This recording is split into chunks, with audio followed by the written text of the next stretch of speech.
श्री गोपाळ कृष्ण भगवान की जय. लीळा नंबर 527चा उर्वरित भाग. राजाने म्हटले, प्रधाना आता मी यांचा उपदेश घेतो. प्रधानाने म्हटले, बरं ठीक आहे. मग राजाने लुई पाईचे पुन्हा पाय धरले, विनंती केली, तुम्ही मला उपदेश द्या. लुई पाईने म्हटले, आम्ही वेळेपिशे उपदेश तो कसला नाही स्वामी, मला उपदेश द्या. म्हणून राजाने आग्रह घेतला. मग लुई पाईने वेश दिला. मग म्हटले, नगरात जा, कुंभाराच्या घरून मातीचे खापर घ्या, नगरात भिक्षा मागा.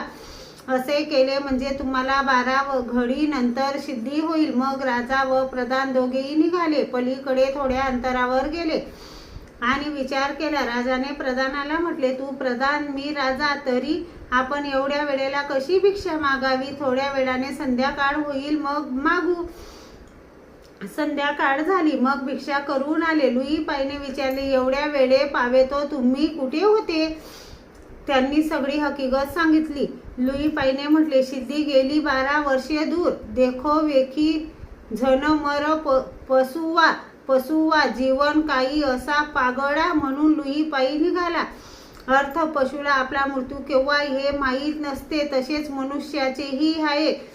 त्यांची ममता नको. राजाला व प्रधानाला सिद्धी प्राप्त करण्याची उत्कट इच्छा, म्हणून तेही लुई पाई सोबत निघाले.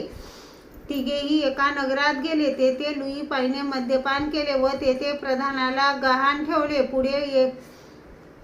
पुढे एके ठिकाणी देह विक्री करणाऱ्या स्त्रीच्या घरी थांबले. तेथे राजाला गहाण ठेवले व लुई पाई निघून गेले. प्रधान दारूच्या भट्टीवाल्याकडे दारूच्या भट्टीला ओल्या पातळ मातीच्या बोडा फिरवायचा. राजा देह विक्री करायचा. स्त्रीच्या घरी झाड लोट करून कचरा बाहेर फेकायचा. शौचाला झाडून स्वच्छ करायचा. श्री गोपाळ कृष्ण भगवान की जय.